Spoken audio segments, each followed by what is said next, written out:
పాలివన అని నీళ్లు పాలు తీసుకువచ్చింది. ఇంతలో పూజ సమాప్తమైనది. లోపల నుండి ఆయన వచ్చినాడు నారాయణరావు గారు.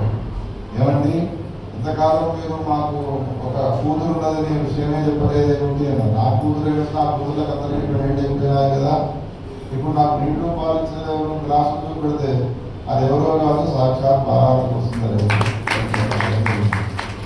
ఇట్లా సంచారం చేస్తారు దేవతలు. ఉపాసన చేసేటువంటి ఉపాసకులు ఉన్నారు. ఉపాసకుల ఇండ్లలో దేవతలు సంచారం చేస్తారు, మంత్రాల చేత కట్టివేయబడతారు. అటువంటి ఉపాసకుడైనటువంటి నారాయణరావు గారు కరపాత్రి స్వామి గారి దగ్గరికి చర్యా కరీంనగర్లో ఇట్లా అఖిల సార సమ్మేళనం జరుగుతుంది. దానికి అధ్యక్ష స్థానం వహించాలంటే పేరు వినగానే నిరాకరించినారు. కరీంనగర్ అంటున్నారు కాబట్టి అది కర్మనగరము కాదు, కర్మలు ఆచరించేటువంటి యోగ్యత కాదు.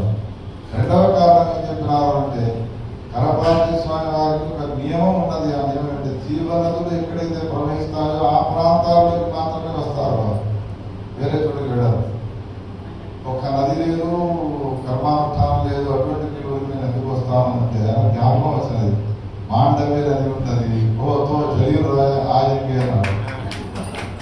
మాండవ్య నది అంటే మాండవ్య నది, మాండవ్య నది నేను పిలుస్తాను. మాండవ్యుడు అంటే నీకు తెలుసునా అన్నారు తర్వాత స్వామి. తెలియదు స్వామి అంటే ఈ కథనంతా భాగవతం అంత గొప్పనైనటువంటి మాండవ్య వారికి తపస్సు చేసిన చోటయామిది అని వచ్చి కొత్తపల్లిలో జరిగినటువంటి అఖిల సార సమ్మేళనంలో పాల్గొని ప్రతిరోజు 7-8 కిలోమీటర్లు కాలినడకన వచ్చి మాండవ్య నదిలో స్నానం చేసి వెళ్ళేవారు. పూజ స్నానం చేసుకోవడానికి. ధర్మ మైత్రేయుడు తారసపడ్డాడు విదురుడికి. మైత్రేయుడు ఇప్పుడు కృష్ణుడు విదురునికి యుద్ధంకి హితబోధ చేసినాడు, జ్ఞానాన్ని గురించి చెప్పినాడు. ఆ జ్ఞానాన్ని చెప్పుకున్నాడు. ఏమంటున్నాడు అంటే, జగత్తులకన్నిటికీ కూడా మూలస్వరూపుడైనటువంటి పరమాత్మ కలడో ఆ పరమాత్మ ఒక్కడే ఉన్నాడయ్యా. ఆ ఒక్కడైనటువంటి పరమాత్మ అందరిలో ఉంటాడు.